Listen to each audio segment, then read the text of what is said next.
Hello, and welcome to Sarah Tells Stories. Today I will be reading from this beautiful, beautiful hardcover book, Classic Tales of Horror.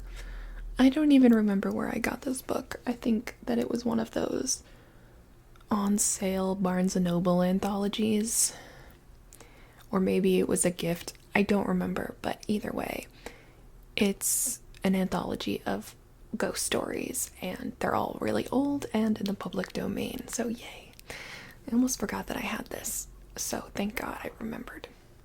I'm going to be reading a story called Kerfol by Edith Wharton. This book was originally published in 1916, and one fun thing about this story is that the ghosts in Kerfol are not humans, they are dogs. And Edith Wharton herself was a dog lover. So I think that's a fun addition to this story. And Peach, of course, is a fan of cats, her herself being a cat. So if she joins us, I assume it's in protest. Seems like she's up for joining us today. Anyways, this is Kerfol by Edith Wharton.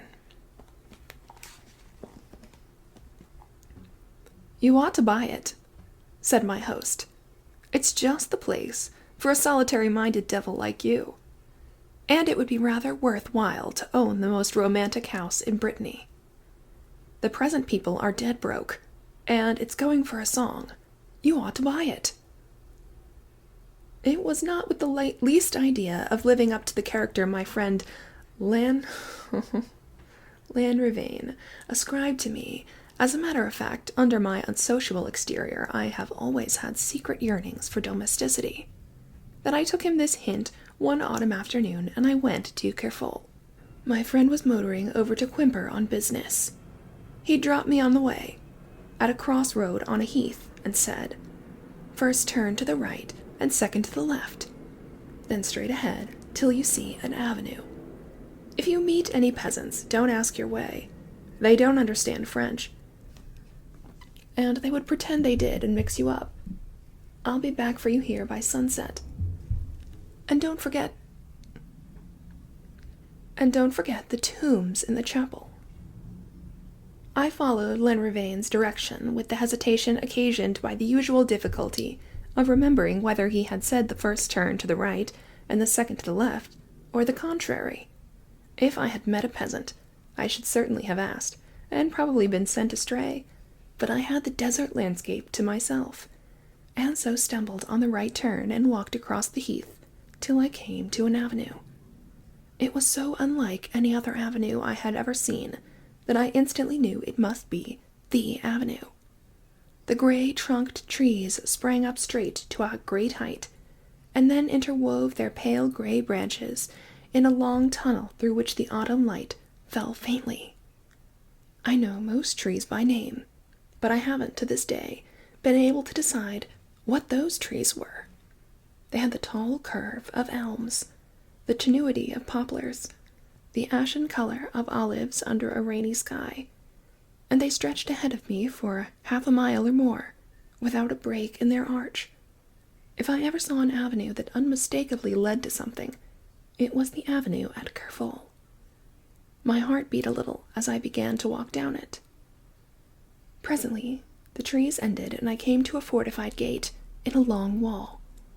Between me and the wall was an open space of grass, and other gray avenues radiating from it.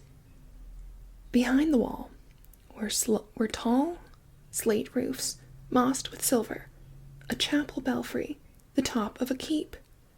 A moat filled with wild shrubs and brambles surrounded the place. The drawbridge had been replaced by a stone arch, and the porticles by an iron gate. I stood for a long time at the hither side of the moat, gazing about me, and letting the influence of the place sink in. I said to myself, if I wait long enough, The guardian will turn up and show me the tombs, and I'd rather hoped he wouldn't turn up so soon.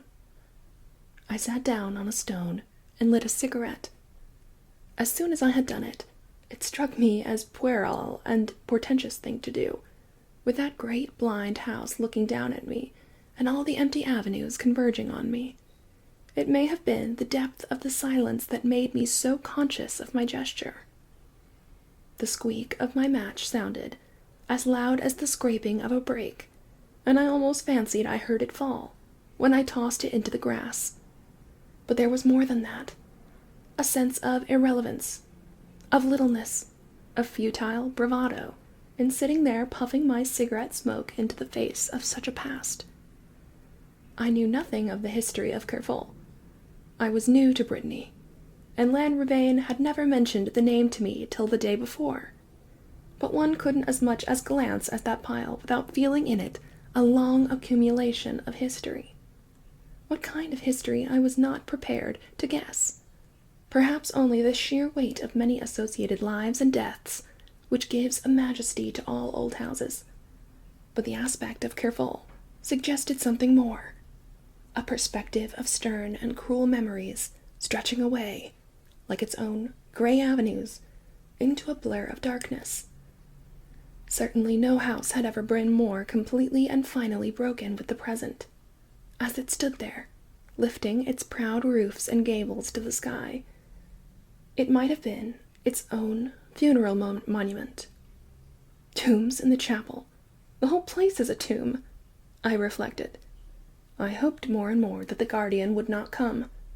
The details of the place, however striking, would seem trivial compared with its collective impressiveness, and I wanted only to sit there and be penetrated by the weight of its silence. "It's the very place for you," Lanrivain had said. Then I was overcome by the almost blasphemous frivolity of suggesting to any living being that Kerfol was the place for him. Is it possible that anyone could not see? I wondered. I did not finish the thought. What I meant was undefinable. I stood up and wandered toward the gate. I was beginning to want to know more, not to see more. I was by now so sure it was not a question of seeing, but to feel more. Feel all the place had to communicate. But to get in, one will finally have to rout out the keeper. I thought reluctantly, and hesitated. Finally, I crossed the bridge and tried the iron gate. It yielded, and I walked through the tunnel formed by the thickness of the chemin de ronde. At the farther end, a wooden barricade had been laid across the entrance, and far beyond it was a court enclosed in noble architecture.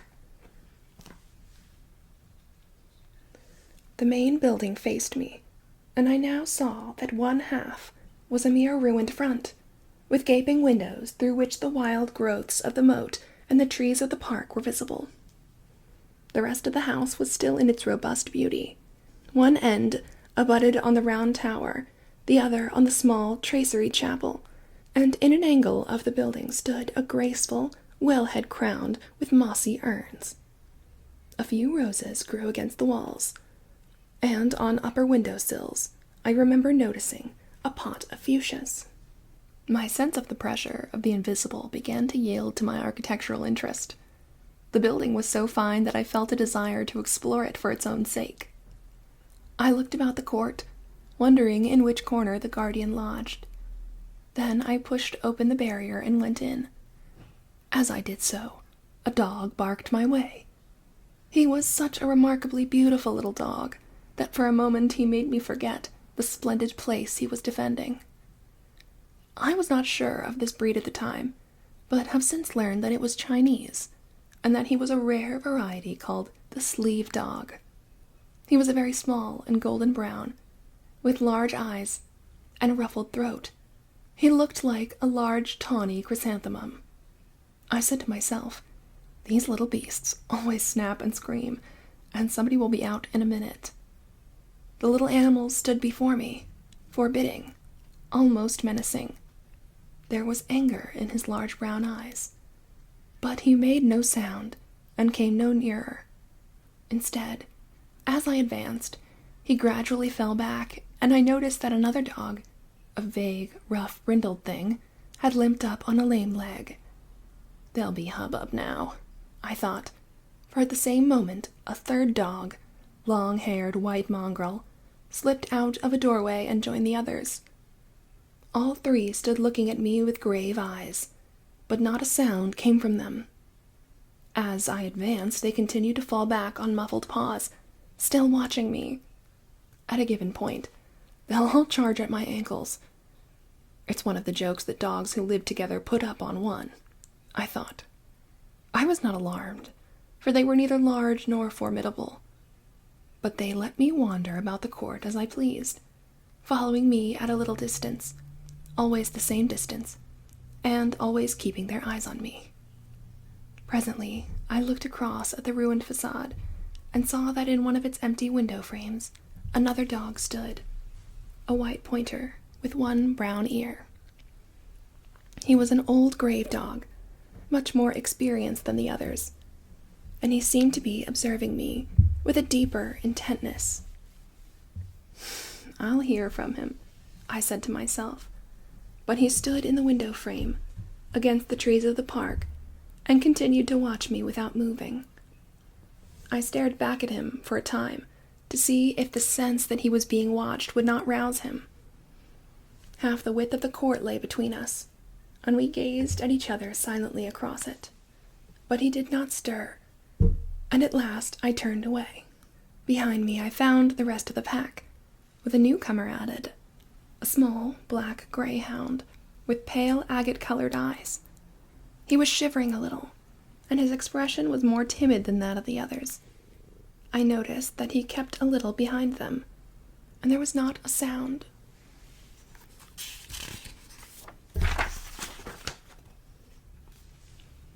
I stood there for fully 5 minutes, the circle about me, waiting, as they seemed to be waiting. At last I went up to the little golden brown dog and stooped to pat him.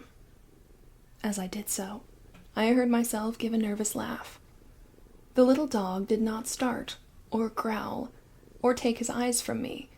He simply slipped back about a yard, and then paused and continued to look at me. "Oh, hang it," I exclaimed, and walked across the court toward the well. As I advanced, the dogs separated and slid away into different corners of the court.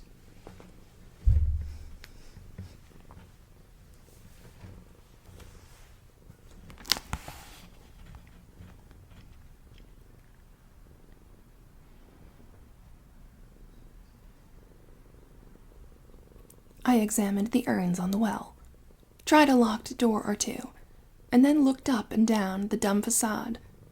Then I faced about toward the chapel. When I turned, I perceived that all the dogs had disappeared except the old pointer, who still watched me from the window. It was a relief to be rid of that cloud of witnesses, and I began to look about me for a way to the back of the house. Perhaps there'll be somebody in the garden, I thought. I found a way across the moat, scrambled over a wall smothered in brambles, and got into the garden. A few lean hydrangeas and geraniums pined in the flower beds, and the ancient house looked down on them indifferently. Its garden side was plainer and severer than the other. The long granite front, with its few windows and steep roof, looked like a fortress prison. I walked around the farther wing, went up some disjointed steps, and entered the deep twilight of a narrow and incredibly old box walk. The walk was just wide enough for one person to slip through, and its branches met overhead. It was like the ghost of a box walk, its lustrous green all turning to the shadowy grayness of the avenues. I walked on and on, the branches hitting me in the face and springing back with a dry rattle. And at length I came out into the grassy top of the chemin de ronde. I walked along it to the gate tower, looking down into the court, which was just below me. Not a human being was in sight, and neither were the dogs. I found a flight of steps into the thickness of the wall and went down them, and when I emerged again into the court, there stood the circle of dogs, the golden-brown one a little ahead of the others, the black greyhound shivering in the rear. "Oh, hang it! You uncomfortable beasts, you!" I exclaimed, my voice startling me with a sudden echo. The dogs stood motionless, watching me. I knew by this time that they would not try to prevent my approaching the house, and the knowledge left me free to examine them. I had a feeling they must be horribly cowed to be so silent and inert. They did not look hungry or ill-treated. Their coats were smooth, and they were not thin, except the shivering greyhound. It was more as if they had lived a long time with people who never spoke to them or looked at them, and though the silence of the place had gradually benumbed their busy, inquisitive natures. In this strange passivity, this almost human lassitude, it seemed to me sadder than the misery of starved and beaten animals. I should have liked to rouse them for a minute, to coax them into a game or a scamper, but the longer I looked at their fixed and weary eyes, the more preposterous the idea became.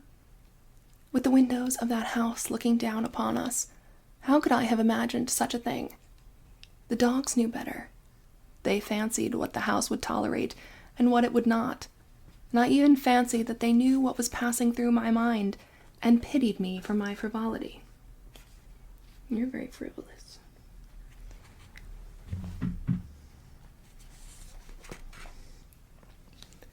But even that feeling probably reached them through a thick fog of listlessness. I had an idea that their distance from me was as nothing to my remoteness from them.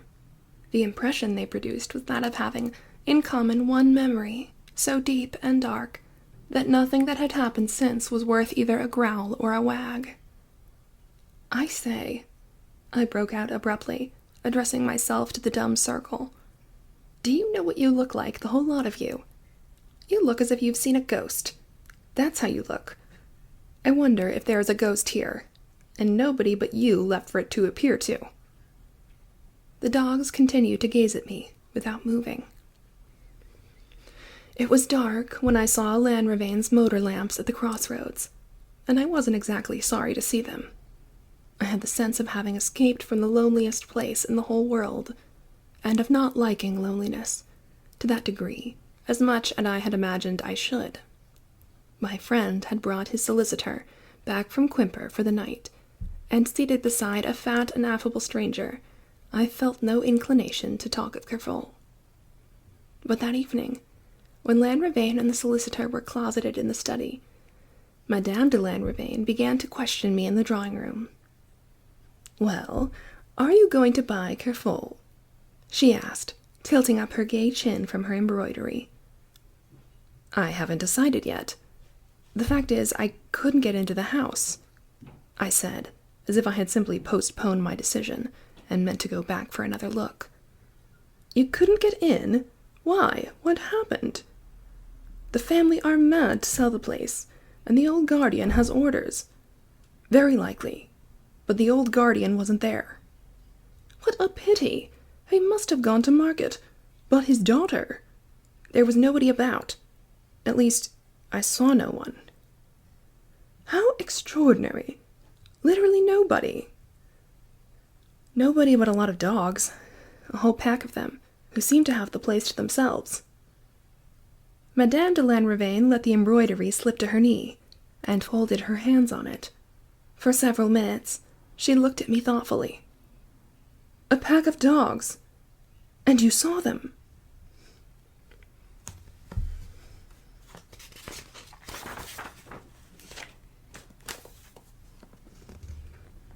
"Saw them? I saw nothing else."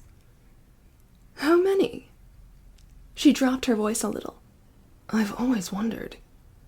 I looked at her with surprise. I had supposed the place to be familiar to her. "Have you ever been to Kerfol?" I asked. "Oh yes, often, but never on that day." "What day?"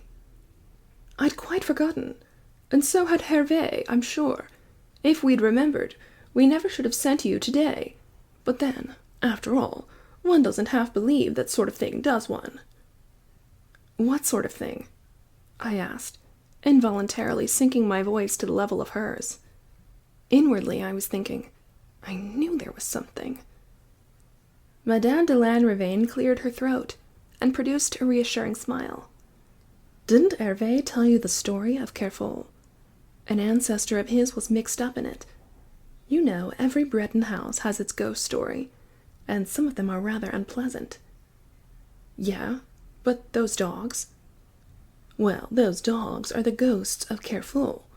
At least, the peasants say there's one day in the year when a lot of dogs appear there, and that day the keeper and his daughter go off to Morlaix and get drunk. The women in Brittany drink dreadfully. She stood to match a silk, and then she lifted her charming, inquisitive Parisian face. Did you really see a lot of dogs? There isn't one at Kerfol, she said. Lanrivain, the next day, hunted out a shabby calf volume from the back of an upper shelf of his library. Yes, here it is. What does it call itself? History of the Assizes of the Duchy of Brittany, Quimper, 1702. The book was written about 100 years later from the Kerfol affair, but I believe the account is transcribed pretty literally from the judicial records. However, it's a queer reading, and there's Hervé de Lanrivain mixed up in it. Not exactly my style, as you'll see. But then he's only collateral. Here, take the book up to bed with you. I don't exactly remember the details, but after you've read it, I'll bet anything you'll leave your light burning all night. I left my light burning all night, as he had predicted, but it was chiefly because, till near dawn, I was absorbed in my reading. The account of the trial of Anne de Cornol, the wife of Lord Kerfol, was long and closely printed. It was, as my friend had said, probably an almost literal transcription of what took place in the courtroom, and the trial had lasted nearly a month. Besides, the type of the book was very bad. At first, I thought of the translating of the old record.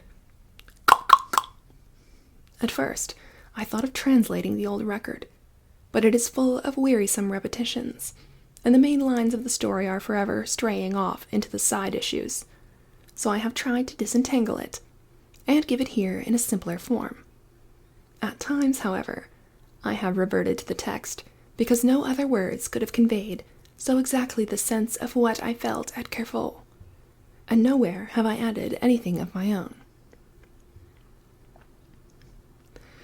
It was in the year 16 that Yves de Cornol, lord of the domain of Kerfol, went to the pardon of Locronan to perform his religious duties.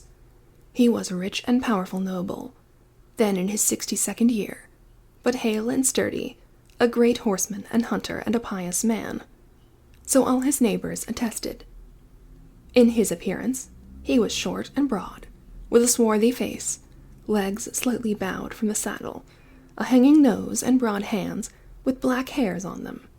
He had married young, and lost his wife and son soon after, and since then had lived alone at Kerfol. Twice a year, he went to Morlaix, where he had a handsome house by the river, and spent a week or 10 days there, and occasionally he rode to Rennes on business. Witnesses were found to declare that during these absences he led a life different from the one he was known to lead at Kerfol, where he busied himself with his estate, attended mass daily, and found his only amusement in hunting the wild boar and waterfowl.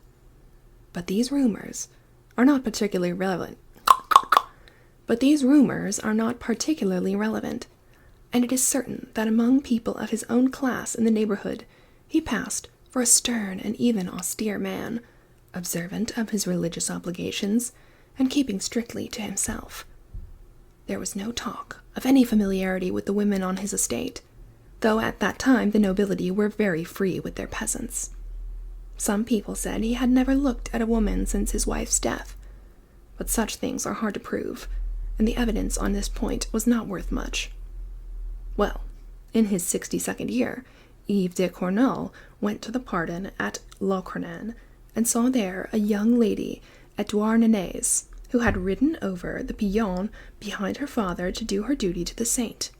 Her name was Anne de Barrigan, and she came of good old Breton stock, but much less great and powerful than that of Yves de Cornol, and her father had squandered his fortune at cards, and lived almost like a peasant in his little granite manor on the moors. I have said that I would add nothing of my own to this bald statement of a strange case, but I must interrupt myself here to describe the young lady who rode up to the lynch gate of Le Cornan at the very moment when the Baron de Cornol was also dismounting there. I take my description from the faded drawing in red crayon, sober and truthful enough to be by a late pupil of the Cloets, which hang in the Lanrivain study, and is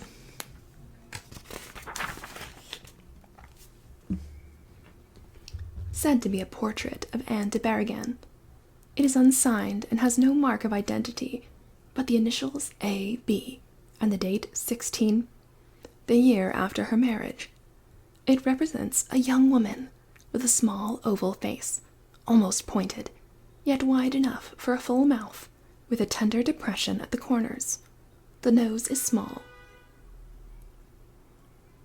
and the eyebrows are set rather high, far apart, and as lightly penciled as the eyebrows in a Chinese painting. The forehead is high and serious, and the hair, which one feels to be fine and thick and fair, is drawn off it and lies close like a cap. The eyes are neither large nor small, hazel probably, with a look at once shy and steady. A pair of beautiful long hands are crossed below the lady's breast. The chaplain of Kerfol and other witnesses averred that when the Baron came back from Le Cornan, he jumped from his horse, ordered another to be instantly saddled, called to a young page to come with him, and rode away that same evening to the south. His steward followed the next morning, with coffers laden on a pair of pack mules.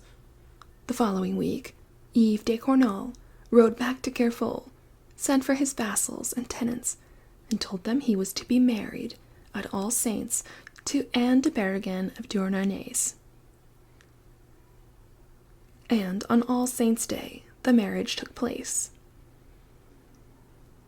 As to the next few years, the evidence on both sides seems to show that they passed happily for the couple.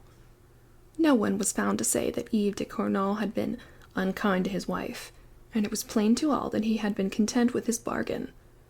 Indeed, it was admitted by the chaplain and other witnesses for the prosecution that the young lady had a softening influence on her husband, and that he became less exacting with his tenants, less harsh to peasants and dependents, and less subject to the fits of gloomy silence which had championed his widowhood. As to his wife, the only grievance her champions would call up in her behalf was that Kerfol was a lonely place, and that when her husband was away on business at Bennes or Morlaix, whither she was never taken, she was not allowed so much as to walk in the park unaccompanied. But no one asserted that she was unhappy, though one servant woman said she had surprised her crying, and had heard her say that she was a woman accursed to have no child, and nothing in life to call her own. But that was a natural enough feeling in a wife attached to her husband, and certainly it must have been a great grief to Yves de Cornol that she bore no son, and yet he never made her feel childless as a reproach. She admits this in her evidence, but seemed to try to make her forget it by showering gifts and favors on her. Rich though he was, he never had been open-handed, but nothing was too fine for his wife, in the way of silks or gems or linen or whatever else she fancied. Every wandering merchant was welcome at Kerfol, and when the master was away, he never came back without bringing his wife a handsome present, something curious and particular, from Morlaix or Rennes or Quimper. One of the waiting women gave, in cross-examination, an interesting list of 1 year's gifts, which I copy. From Morlaix, a carved ivory junk, with Chinamen at the oars, that a strange sailor had brought back as a votive offering for Notre Dame de la Clarté. Above, Plouanach, from Quimper, an embroidered gown, worked by the nuns of the Assumption. From Rennes, a silver rose that opened and showed an amber virgin with a crown of garnets.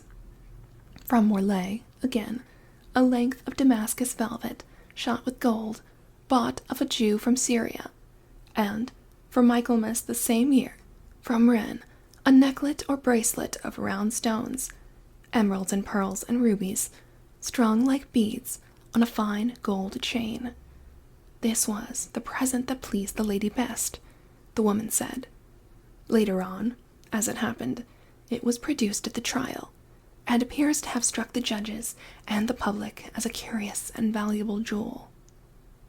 The very same winter, the Baron absented himself again, this time as far as Bordeaux, and on his return he brought his wife something even odder and prettier than the bracelet. It was a winter evening when he strode up to Kerfol, and, walking into the hall, found her sitting by the hearth, her chin on her hand, looking into the fire. He carried a velvet box in his hand, and setting it down, lifted the lid, and let out a little golden-brown dog. Anne de Cornol exclaimed with pleasure as the little creature bounded toward her. "Oh, it looks like a bird or a butterfly," she cried as she picked it up, and the dog put its paws on her shoulders and looked at her with eyes like a Christian's. After that, she would never have it out of her sight, and petted and talked to it as if it had been a child, and indeed, it was the nearest thing to a child she was to know. Yves de Cornol was much pleased from his purchase. The dog had been brought to him by a sailor from an East India merchantman, and the sailor had bought it off a pilgrim in the bazaar at Jaffa, who had stolen it from a nobleman's wife in China, a perfectly permissible thing to do, since the pilgrim was a Christian, and the nobleman a heathen doomed to hellfire. Yves de Cornol had paid a long price for the dog, for they were beginning to be in demand at the French court, and the sailor knew he had got hold of a good thing.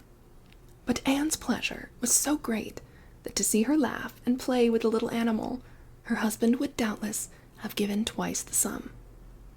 So far, all the evidence is at one, and the narrative plain sailing, but now the steering becomes difficult. I will try to keep as nearly as possible to Anne's own statements, though toward the end, poor thing.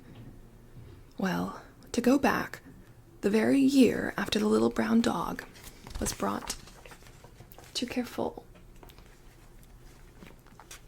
Yves de Cornol, one winter night, was found dead at the head of a narrow flight of stairs leading down from his wife's rooms to a door opening on the court. It was his wife who found him and gave the alarm, so distracted the poor wretch with fear and horror, for his blood was all over her, that at first the roused household could not make out what she was saying, and thought she had suddenly gone mad. But there, sure enough, at the top of the stairs lay her husband, stone dead, and his head foremost, the blood from the wounds dripping down to the steps below him. He had been dreadfully scratched and gashed about the face and throat, as if with curious pointed weapons, and one of his legs had a deep tear in it, which had cut an artery, and probably caused his death. But how did he come there? And who had murdered him? His wife declared that she had been asleep in her bed, and hearing his cry, had rushed out to find him on the stairs. But this was immediately questioned. In the first place, it was proved that from her room she could not have heard the struggle on the stairs, owing to the thickness of the walls and the length of the intervening passage. Then it was evident that she had not been in bed and asleep, since she was dressed when she roused the house, and her bed had not been slept in. Moreover, the door at the bottom of the stairs was ajar, and it was noticed by the chaplain, an observant man, that the dress she wore was stained with blood about the knees, and that there were traces of small blood-stained hands low on the staircase walls, so that it was conjectured that she had really been in the darkness on her hands and knees, and had been stained by his blood dripping down on her. Of course, it was argued on the other side that the blood marks on her dress might have been caused by her kneeling down by her husband when she rushed out of her room. But there was the open door below, and the fact that the finger marks in the staircase all pointed upward. The accused held her own statement for the first 2 days, in spite of its improbability, but on the 3rd day, word was brought to her that Hervé de Lanrivain, a young nobleman in the neighborhood, had been arrested for complicity in the crime. 2 or 3 witnesses thereupon came forward to say it was known throughout the country that Lanrivain had formerly been on good terms with the Lady of Cornwall, but that he had been absent from Brittany for over a year, and people had ceased to associate their names. The witnesses who made this statement were not of a very reputable sort. One was an herb-gatherer suspected of witchcraft, another drunken clerk from a neighboring parish, the third a half-witted shepherd, who couldn't be made to say anything, and it was clear that the prosecution was not satisfied with its case, and would have liked to find more definite proof of Lanrivain's complicity than the statement of the herb-gatherer, who swore to having seen him climbing the wall of the park on the night of the murder. One way of patching out incomplete proofs in those days was to put some sort of pressure, moral or physical, on the accused person. It is not clear what pressure was put on Anne de Cornwall, but on the 3rd day, when she was brought in court, she appeared weak and wandering, and after being encouraged to collect herself and speak the truth, on her honor and the wounds of her blessed Redeemer, she confessed that she had, in fact, gone down the stairs to speak with Hervé de Lanrivain, who denied everything, and had been surprised there by the sound of her husband's fall. That was better, and the prosecution rubbed its hands with satisfaction. The satisfaction increased when various dependents living at Kerfol were induced to say, with apparent sincerity, that during the year or 2 preceding his death, their master had once more grown uncertain and irascible, and subject to the fits of brooding silence which his household had learned to dread before his 2nd marriage. This seemed to show that things had not been going well at Kerfol, though no one could be found to say that there had been any signs of open disagreement between husband and wife. Anne de Cornwall, when questioned as to her reason for going down at night to open the door to Hervé de Lanrivain, made an answer which must have sent a smile around the court. She said it was because she was lonely and wanted to talk with the young man. Was this the only reason? She was asked, and replied, "Yes, by the cross over your lordship's heads." "But why at midnight?" the court asked. "Because I could see him no other way. I can see the exchange of glances across the ermine collars under the crucifix." Anne de Cornwall, further questioned, said that her married life had been extremely lonely. Desolate was the word she used. It was true that her husband seldomly spoke harshly to her, but there were days in which he did not speak at all. It was true that he had never struck or threatened her, but he kept her like a prisoner at Kerfol, and when he rode away to Morlaix or Quimper or Rennes, he set so close a watch on her that she could not pick up a flower in the garden with having a waiting woman at her heels. "I am no queen to need such honors," she said once to him, and he had answered that a man who has treasure does not leave the key in the lock when he goes out. "Then take me with you," she urged, but to this he said that towns were pernicious places, and young wives better off at their own firesides. "But what did you want to say to Hervé de Lanrivain?" the court asked, and she answered, "To ask him to take me away." "Ah, you confess that you went down to him with adulterous thoughts?" "No." "Then why did you want him to take you away?" "Because I was afraid for my life." "Of whom were you afraid?" "Of my husband." "Why were you afraid of your husband?" "Because he had strangled my little dog." Another smile must have passed around the courtroom. In days when any nobleman had the right to hang his peasants, and most of them exercised it, pinching a pet's animal's windpipe was nothing to make a fuss about. At this point, one of the judges, who appears to have had a certain sympathy for the accused, suggested that she should be allowed to explain herself in her own way, and thereupon made the following statement. The first years of her marriage had been lonely, but her husband had not been unkind to her. If she had had a child, she would not have been unhappy, but the days were long, and it rained too much. It was true that her husband, whenever he went away and left her, brought her a handsome present on his return, but this did not make up for the loneliness. At least nothing had, till he brought her the little brown dog from the East. After that she was much less unhappy. Her husband seemed pleased that she was so fond of the dog, and he gave her leave to put her jeweled bracelet around its neck, and to keep it always with her.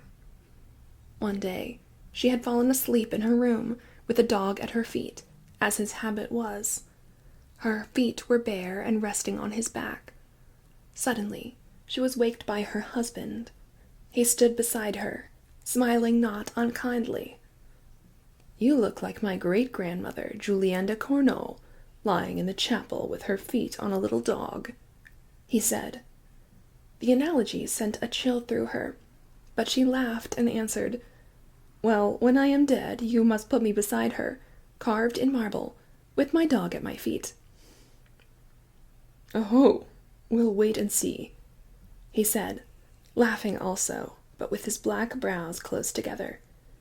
"The dog is an emblem of fidelity." "And do you doubt my right to lie with mine at my feet?" "When I'm in doubt, I find out," he answered. "I am an old man," he added, "and people say I make you lead a lonely life, but I swear you shall have your monument if you earn it." "And I swear to be faithful," she returned, "if only for the sake of having my little dog at my feet." Not long afterward, he went on a business trip to the Quimper Assise, and while he was away, his aunt, the widow of a great nobleman of the duchy,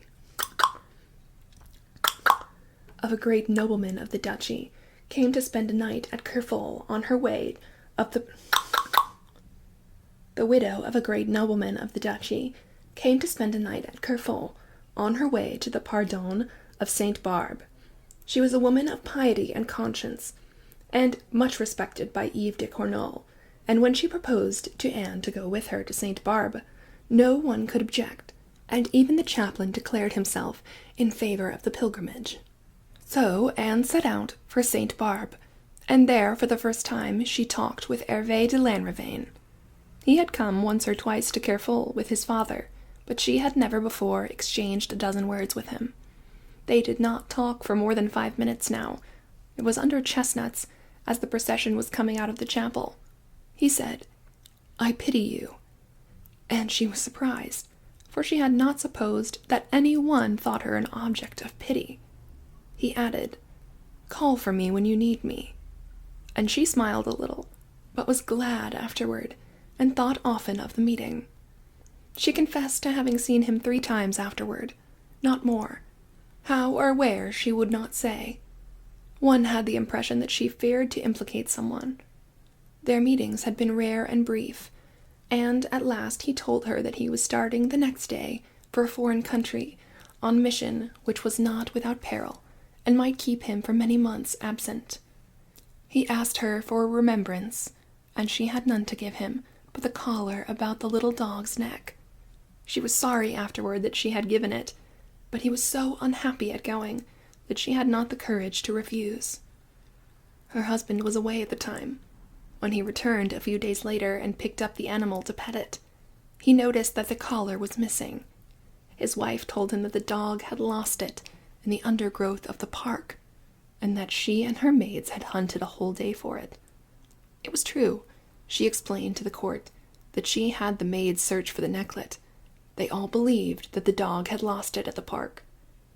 Her husband made no comment, and that evening at supper he was in his usual mood, between good and bad, you could never tell which. He talked a good deal, describing what he had seen and done at Rennes, but now and then he stopped and looked hard at her, and when she went to bed, she found her little dog strangled on her pillow. The little thing was dead, but still warm. She stooped to lift it, and her distress turned to horror when she discovered that it had been strangled by twisting twice round its throat the necklet she had given to Lanrivain. The next morning at dawn, she buried the dog in the garden, and hid the necklet in her breast. She said nothing to her husband, then or later, and he said nothing to her. But the next day he had had a peasant hanged for stealing a faggot in the park, and the next day he nearly beat to death a young horse he was breaking. Winter set in, and the short days passed, and the long nights one by one, and she heard nothing of Hervé de Lanrivain. It may be that her husband had killed him, or merely that he had been robbed of the necklet. Day after day by the hearth among the spinning maids, night after night alone on her bed, she wondered and trembled. Sometimes, at table, her husband looked across at her and smiled, and then she felt sure that Lanrivain was dead. She dared not to try to get news out of him, for she was sure her husband would find out if she did.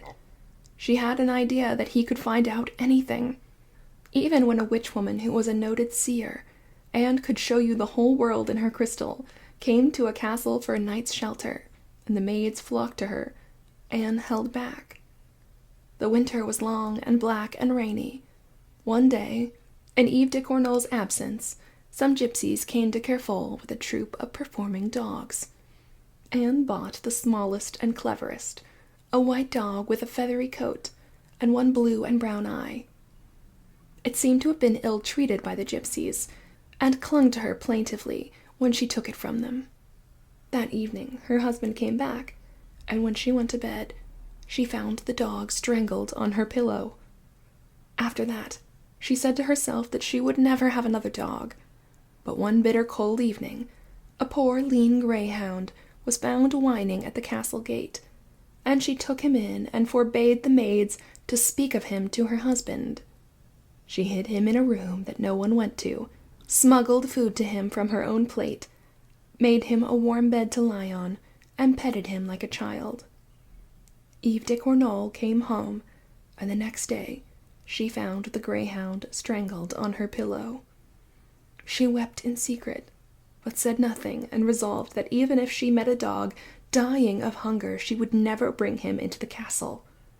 But one day she found a young sheepdog, a brindled puppy, with good blue eyes, lying with a broken leg in the snow of the park. Yves de Cornol was at Ben, and she brought the dog in, warmed and fed it, tied up its leg, and hid it in the castle till her husband's return.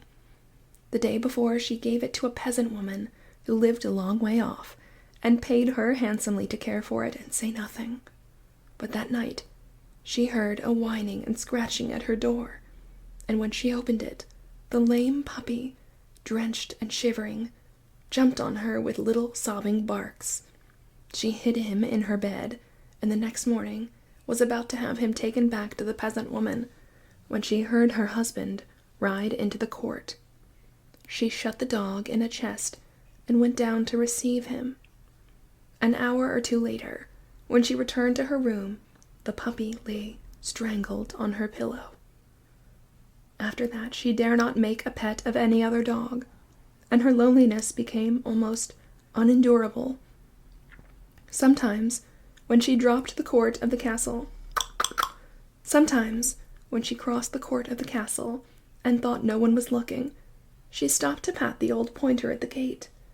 But one day she was caressing him, her husband came out of the chapel, and the next day the old dog was gone. This curious narrative was not told in one sitting of the court, or received without impatience and incredulous comment. It was plain that the judges were surprised by its puerility, and that it did not help the accused in the eyes of the public. It was an odd tale, certainly, but what did it prove? That Yves de Cornol disliked dogs, and that his wife, to gratify her own fancy, persistently ignored that dislike? As for pleading this trivial disagreement as an excuse for her relations, whatever their nature, with her supposed accomplice, the argument was so absurd that her own lawyer regretted having let her make use of it, and tried several times to cut short her story. But she went on to the end with a kind of hypnotized insistence, and though the scenes she evoked were so real to her that she had forgotten where she was and imagined herself to be reliving them. At length, the judge, who had previously shown a certain kindness to her, said, leaning forward a little, one may suppose, from his row of dozing colleagues, "Then you would have us believe that you murdered your husband because he would not let you keep a pet dog?" "I did not murder my husband." "Who did then? Hervé de Lanrivain?" "No." "Who then? Can you tell us?" "I can tell you, yes. The dogs." At that point she was carried out of the court in a swoon. It was evident that her lawyer tried to get her to abandon this line of defense.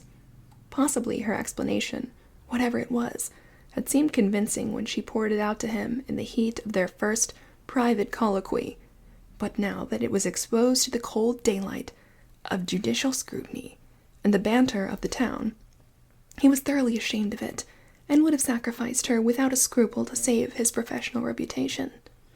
But the obstinate judge, who perhaps after all was more inquisitive than kindly, evidently wanted to hear the story out, and she was ordered the next day to continue her deposition.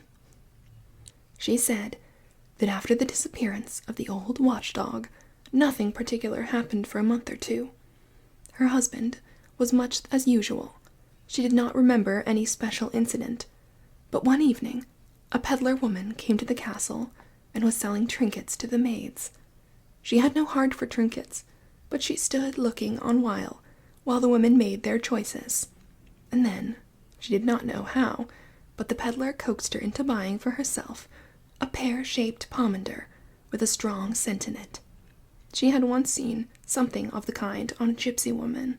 She had no desire for the pomander, and did not know why she had bought it. The peddler said that whoever wore it had the power to read the future, but she did not really believe that, or care much either. However, she bought the thing and took it up to her room, where she sat turning it about in her hand. Then the strange scent attracted her, and she began to wonder what kind of spice was in the box. She opened it, and found a gray bean rolled up in a strip of paper, and on the paper she saw a sign that she knew, and a message from Hervé de Lanrivain, saying that he was at home again, and should be at the door in the court that night, after the moon had set. She burned the paper and sat down to think. It was nightfall, and her husband was at home. She had no way of warning Lanrivain, and there was nothing to do but wait. At this point, I fancy the drowsy courtroom beginning to wake up.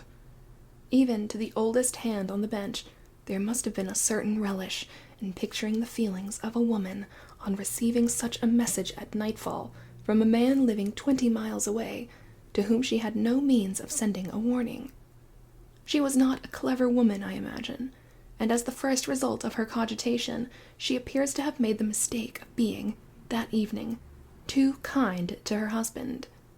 She could not ply him with wine, according to the traditional expedient, for though he drank heavily at times, he had a strong head, and when he drank beyond its strength, it was because he chose to, and not because a woman coaxed him. Not his wife, at any rate. She was an old story by now. As I read the case, I fancy there was no feeling for her left in him, but the hatred occasioned by his supposed dishonor. At any rate, she tried to call up her old graces, but early in the evening he had complained of pains and fevers, and left the hall to go up to the closet where he sometimes slept. His servant carried him up a cup of hot wine, and brought back word that he was sleeping and not to be disturbed. An hour later, when Anne lifted the tapestry and listened at his door, she heard a loud and regular breathing.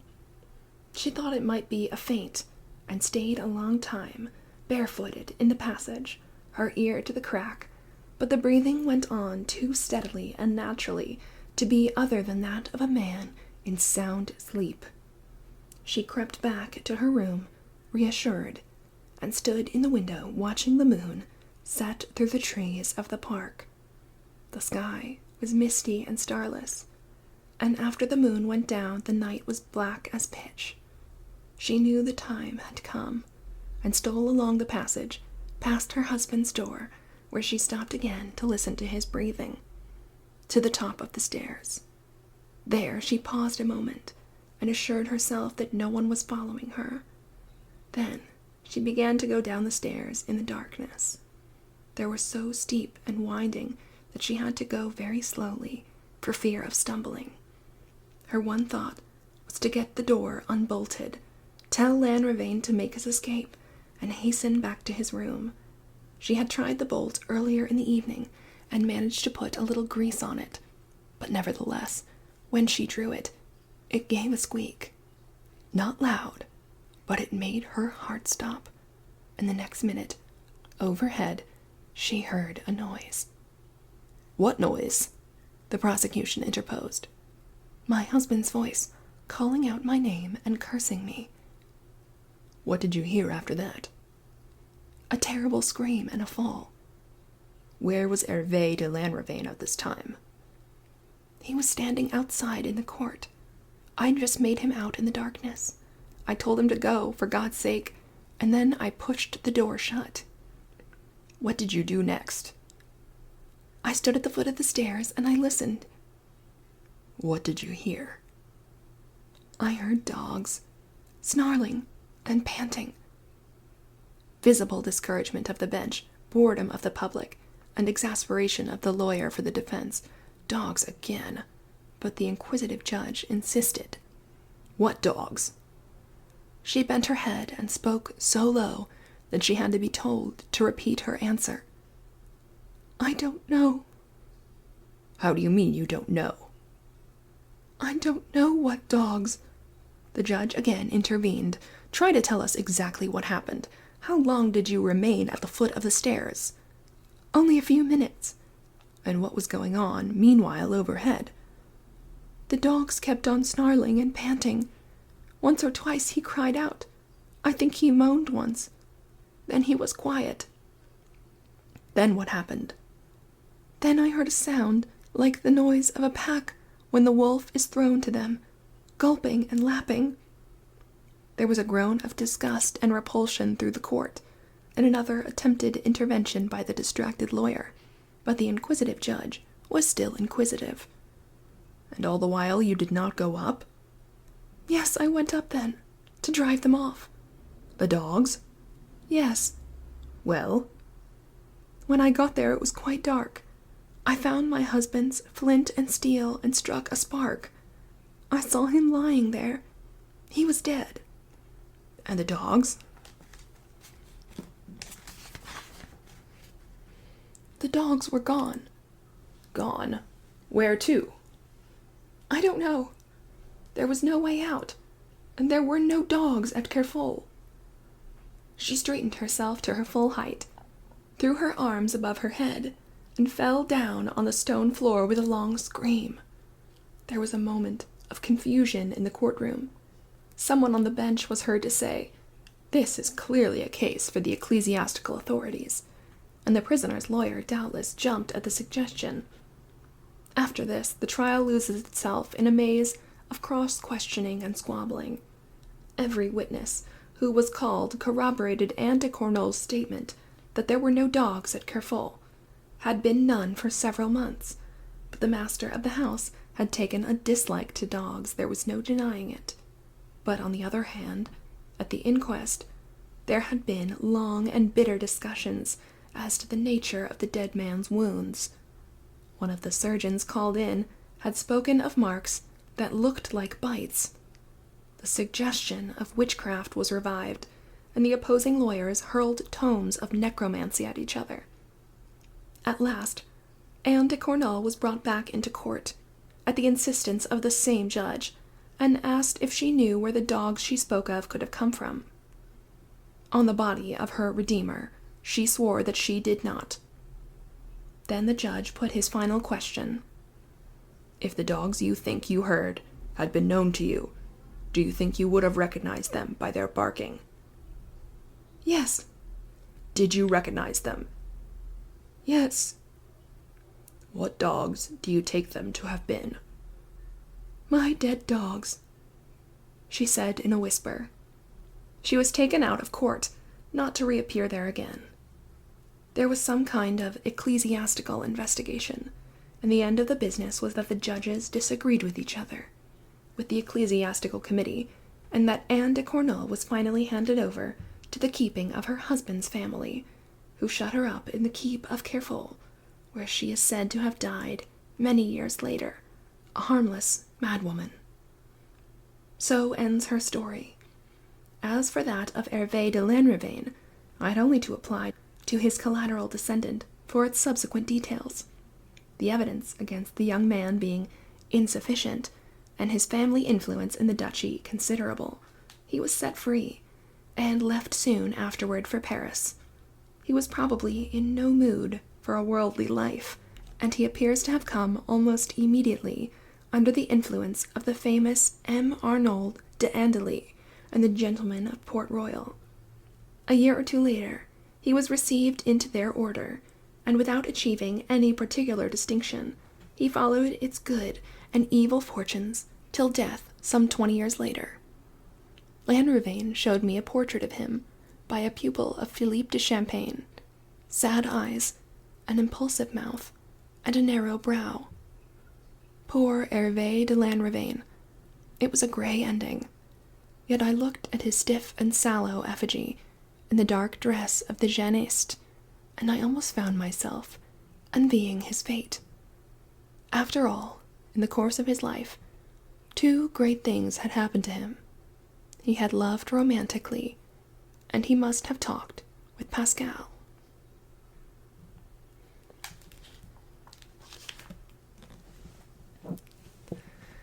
That is the end of the story. I have no idea what that last line means. Maybe somebody can inform me who Pascal is. I have no idea what that means. But this one was interesting because it wasn't overtly very scary. But I didn't think that it would be as haunting as it was. I was pleasantly surprised. That was my first time reading it, and I did enjoy it. I also do notice that I really specifically enjoy the style of old-timey writing where in the story it's a guy talking about, I'm about to tell you a story. Here it goes. He tells the story, and then he goes, and that is the story that I'm told. I really like that format of Gothic storytelling because it kind of reminds me of sitting by a fire and hearing something secondhand. I really like that secondhand narration style. Anyway, I'm sure you've noticed that I took a little bit of a break. I've been narrating some audiobooks, but this is still really fun too. And since it's getting to be the end of the summer, I thought I would pick back up. Especially because I have a lot of fall themed story ideas. So thank you so much for listening, and I hope you enjoyed this.